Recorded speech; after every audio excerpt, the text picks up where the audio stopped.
in this video, I'm going to give you a very quick overview of some of the fundamentals of YouTube research. So maybe you're a business owner, maybe you're starting to develop a channel for your business or your organization. This video is going to give you an overview of how to gauge the landscape in terms of a content perspective. So I'm going to dive into why that's important when it comes to what your competitors are doing, what videos they're making, and what kind of content their audience is really enjoying and engaging with. And then ultimately how you can take that and incorporate it into your own YouTube content strategy.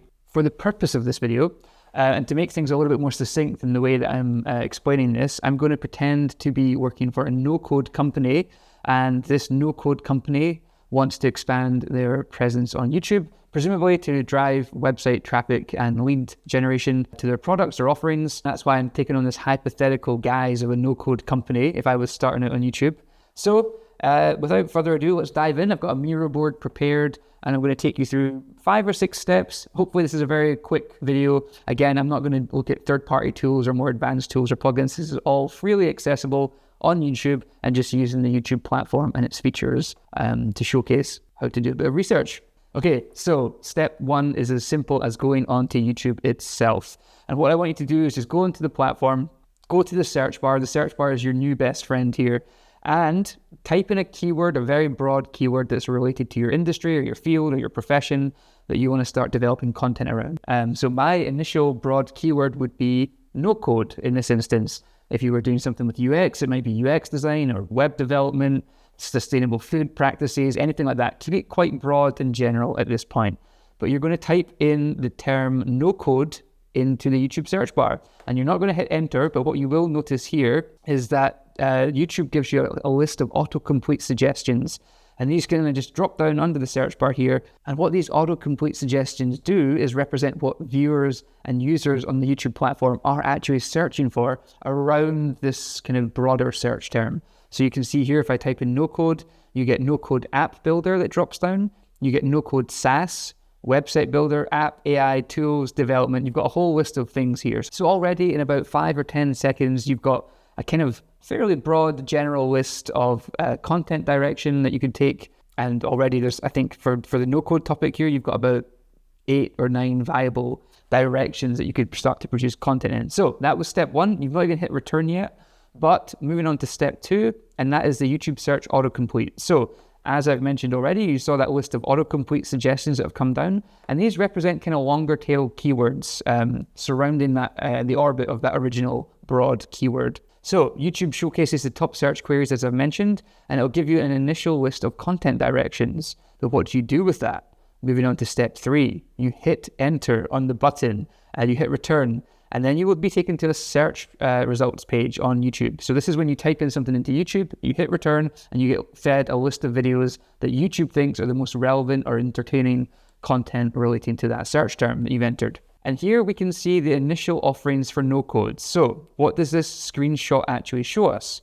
Well, what you can see here is for this initial search term of just no code, again, broad keyword, you can notice that the first result that we see here is actually a channel. And it's this channel, We Are No Code, Learn No Code. And that's the first result, which is quite interesting. And then the second result, so kind of the first video hotspot that you have here in the search results, is actually a video from that channel. So We Are No Code, 6 best app builders for beginners in 2024, brackets, no code. And then following on from that, we have a new creator entering the fray here. So this is Adrian Ching, and this video, The Truth About No Code SaaS, brackets, it won't make you rich. So that's the second video in this result for the no code search term, and it's already a different creator. And then you'll notice here, but the third spot is taken by the top channel again. So this is We Are No Code. I tried 200 plus no code tools. Here are the best for 2024. Okay, so that's interesting. Already, again, within 5 to 10 seconds, you've got a snapshot of the landscape of what the competitors around your industry might be doing. In this instance, again, it's no code, and I can already see that there's one very dominant channel in the top spot for that very broad search term. So it's interesting, but it also lends itself to some suspicions that this channel might be dominating the no code sector currently on YouTube. I put that posted there. So this one no code channel dominates the initial search results, search rankings for no code. And then scrolling down a little bit further, I've expanded the screenshot here, so I've just blocked this out with red. But if you go down again, scrolling down through that initial search result for no code, You then get fed short form videos. So these are YouTube shorts. These are sub 1 minute vertical videos, similar to Instagram Reels or TikTok. But they also now appear in the search results. So you've got some initial no code related shorts, I think. I can't really see no code mentioned in any of these titles, but I think they're in there somewhere, or they must be relevant to the no code term. And then you've got another creator. So now the wider results for no code showcase another ranking. So this is Gleb Kras, and this is the third creator for this no code search term. And then again, we've got We Are No Code, they're ranking again. And this is all within the first maybe page fold of the search results. And then you've got the number 3 creator again here, Gleb Kras. So that's already, you can see very quickly for such a broad search term, you've got 3 main creators. We've got the We Are No Code, we've got the Adrian Ching, and we've got Gleb Kras. And those channels are kind of dominant in this sector. And from what I can see at first glance with these channels, they also have very professionally produced thumbnails. And what I saw in the research for this video a little bit earlier is that the videos are also of a very high production quality. And I can show you that maybe in a little moment. But if I was just to go into YouTube and just show you this in real time, I would type in no code, hit return, and then you get these results. So you can see the results are very similar to what I showed you in the Miro board. And if I just kind of hover over the video, you get a sense they're using nice B-roll here, there's nice colors, there's nice typography, the video composition is very nicely put together, it's nicely lit. It looks like it's a professional job, and maybe if I hover over Adrian's video here, yeah, maybe a little bit more amateurish, but definitely fairly optimized for YouTube. If I scroll down to Gleb's, okay, yeah, nice, expensive looking B-roll, very nicely produced, nice sharp image and video there. So these people know what they're doing, which is very interesting to see. And again, this is only taking me about 30 seconds to ascertain. Okay, so now we've got that. We've got the top creators under our belt. We've identified these top channels and top videos. Let's move on to the next step. How do we refine and narrow those search terms? How do we get more content ideas from that keyword? Okay, so you'll remember we put in a very broad keyword, which was no code. And we can now see from the drop down, these autocomplete, if we start feeding these autocomplete suggestions into the search bar, it then further expands and gives you more autocomplete results. So for example, with no code, you can see here, no code SaaS. And if I was to type in no code SaaS into the search bar, you get further autocomplete results relating more specifically to no code SaaS. Not only do you get the initial list from the broad keyword, but you get further niche down ideas in terms of the no code sector. So you can repeat this process as much as you want and really kind of dial down and refine these autocomplete suggestions. And already, if I was, doing some research for a business, if I was starting out on YouTube, I'd be taking down all these content ideas just in a spreadsheet or maybe something like a Miro board. So you've got these kind of broad search terms that you can kind of document and take to your team or your content producers. So yeah, that's how you get a bit of an idea of the search terms. And already we're on step 4. But what do you actually do with this? How do you kind of map and document this competitor content? And what can you do with it for your own business and your own content production? So step 5, we're going to cross-reference no code with no code SaaS builder. So what we're going to do here is basically just type that into the search bar, no code SaaS builder, and then we're going to hit return. So this was an autocomplete suggestion from the YouTube search bar, but we want to see what the content is like for those search terms. So this generates a further depth of results. And you can also see 2 new channels. So we had the original 3 that were dominating the broad keyword, and now we've got 2 new channels. We've got Alex Hayden here and also Sam Hoiberg, and they're also producing no code content. And I probably murdered the pronunciation of their names, but you can also see for this no code with no code SaaS builder search term. And again, just to show you, that was just what I typed into the YouTube search bar there. But you can also see Adrian's got a number of videos here in the top search results. So Adrian is again kind of showcasing that he is quite a dominant creator in this no code sector. So again, we've now got 5 channels, and you've got an idea of some of the content suggestions and autocomplete suggestions that people are searching for on YouTube. You can start to document this, take notes, and this can start to inform your own content strategy. Okay. So now we've got a wealth of content ideas documented and kind of a loose direction for our own content, again, as a no-code creator. Let's further research this down low and look a little bit more at the qualitative results that we can see here. So this was the top video for this search term, which was no-code SaaS builder. And again, it was that top video by Alex Hayden. And you can see here, initially, it's actually a smaller channel than the We Are No Code. We Are No Code, the dominant channel for the broad search term, had around, I think, 75,000 subscribers. This is a smaller channel. It's only got 37.7 thousand subscribers. But this video for that search term has 76,000 views in a 9-month period. So for a moderately sized channel, this is actually quite a good set of results for this video and for this content. So what we can see here is that Alex's channel is smaller than We Are No Code, but he does have several top ranked videos. He's got nearly 80,000 views in 9 months on this video for the SaaS Builder video. And it has a time frame in the title, it has an outcome in the title, it has a challenge element in the title. All these things kind of combine very nicely for a YouTube audience to get people to express curiosity and click on your video and engage with the content. But if you want to do a little bit more qualitative research, what I would actually suggest doing is actually diving into the comments of these top videos to see what the audience around the no-code sector is actually engaging with and asking in the comments. So from the comments, you can see his content is popular.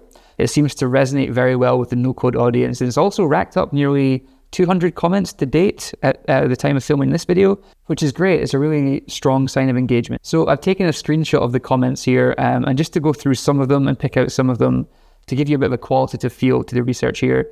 Fantastic video. I never knew it was that easy.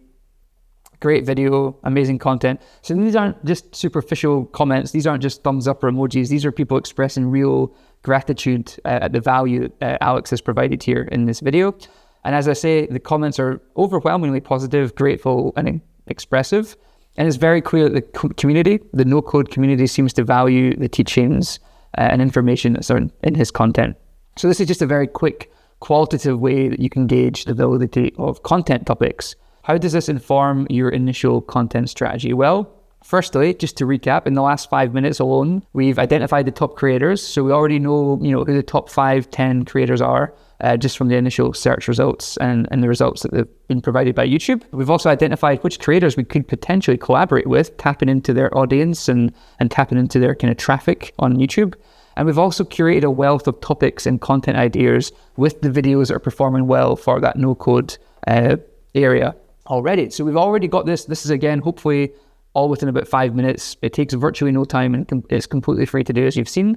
And now we can start to map out the key messaging and the value propositions of the top performing content, producing our own videos in our own style and building on what worked well for those creators, but taking our own approach to it, and to add meaningfully to the community. So I think that works really well on YouTube. You can't just copy content straight out. You want to add more and build upon it to give people a bit more value, whether that's education or entertainment or a combination of both. That works really well on the platform. This is not the only research we can do, however. There are tools like vidIQ, Ahrefs, TubeBuddy, these kind of more traditional keyword marketing tools. These all integrate very well with YouTube and can show you some really interesting data, but I wanted to keep this very surface level, very kind of easy and accessible in this initial video, and maybe I'll do a future video on those tools. What we can also do is, and I've kind of mentioned niching down, I want to show you an example of what some video titles could be relating to those search queries and keywords. So if you can remember when we added to those YouTube autocomplete results, we started off with no code, then we found no code SaaS, and then we found no code SaaS MVP. And some video titles I would maybe create around that. Again, these are very sort of high level topics. If I was a no code company, I would probably have a wealth of experience in my team. And it might be a little bit grating to make quite generalized sort of surface level content, but there's a lot of traffic around that typically. So I would make video titles for the search query no code. The video title could be, what is no code? If someone doesn't really have an understanding of that term or that industry, they can jump on this video and be educated. No code SaaS, how to build a no code SaaS in X amount of days. So you have this kind of challenge element. You also have this kind of time frame element in a title like that. And then you have no code SaaS MVP. So the title could be, for that video, how to build your first no code MVP. It's as simple as that. You kind of take these keywords and these autocomplete results and you kind of phrase that into a question perhaps that can be answered. And that tends to do really well in YouTube search, which can be quite a big driver of views and traffic. So we can take these video concepts and titles and then replicate them across a range of formats. So again, what is no code? That could be a challenge element as well for a beginner, like how to learn no code in 2024. And what I've done with the 2024, with this kind of recency bias, you put the most current year in the title. And with YouTube, as long as you make the content evergreen and you don't reference specific dates or times, you can just change that title as the years change. And that could sit on your channel producing views and traffic for many years to come. And an additional title to that could be the best no-code resources for beginners. So maybe you're sharing some tools and resources that are maybe third party and not just your own company for people. I think that works typically quite well on the platform. And then we have something like how to build a no-code SaaS in X amount of days. An alternative title for that would be, I learned to build a no-code SaaS in X amount of days. How I'd learn no-code SaaS if I had to start over, or how I'd learn no-code if I had to start over, How to build your first no-code MVP. That can become, can you build a SaaS MVP in X amount of days? How I built a SaaS MVP from scratch in X amount of days. These are kind of stories that could resonate with people and also pique that kind of interest in the curiosity of the challenge element, how this person overcame that, how they did it in such a tight time frame. And then if you want to get a little bit more granular still, you could map these over some kind of impact effort graph. And typically a chart like this is just to help you kind of differentiate the videos that might take a lot of time to research and plan and create versus the ones that would have the most impact. And what you'll see is typically you want to be looking for things that are particularly low effort to make, but high impact. So that would be videos that would come fairly naturally to your team that you could make in, 5, 10, 20 minutes. Maybe it's a simple Loom recording or a simple Miro board like this. And you can map these videos and these titles out. And maybe they take less than a day to produce. You can send them off to an editor, you could have someone in-house edit them, and you can get them up on your channel and build a backlog of content that way. And then the other area, which would be high impact, high effort, maybe that's something that you turn into a project that's a bit longer term. Maybe that's something that takes a few months. Maybe it's a case study. Maybe it's a short course or a series of short course videos that you can take and plug into your wider marketing funnel. So again, this has been a bit of a quick video, but I want to give you a first initial look at how I would undertake YouTube research if I was developing content for a new channel, or if I was working with a new channel, for example. This is just how I would spend the first 5-10 minutes kind of gauging what the landscape is like on YouTube. Is there an appetite for content? Who are the top creators? What kind of videos are they making? How can I make better videos? Those are the key things you want to take away from this video. So that brings us to the end of the video. I hope you've enjoyed the content. This is one of the first videos I've done on the Humble&Brag channel. Normally I'm sat on the other side of the camera, so I'm getting used to being on this side of the camera presenting the videos, but it's been really good fun so far. So yeah, if you want to help this video get noticed, please give it a like and drop us a comment if you have any questions as well relating to YouTube research or just YouTube and marketing in general. We'd be happy to answer and get back to you as quick as we can. And lastly, if you're interested in joining a free community of business operators that are scaling on YouTube, you can join our Humbleweed community. The link is in the description. All the links are in the description, and I'll probably put a link to this board if it's been of use to you in the description as well, so you can review it in your own time. But thank you so much for watching, and I'll see you again in the next video.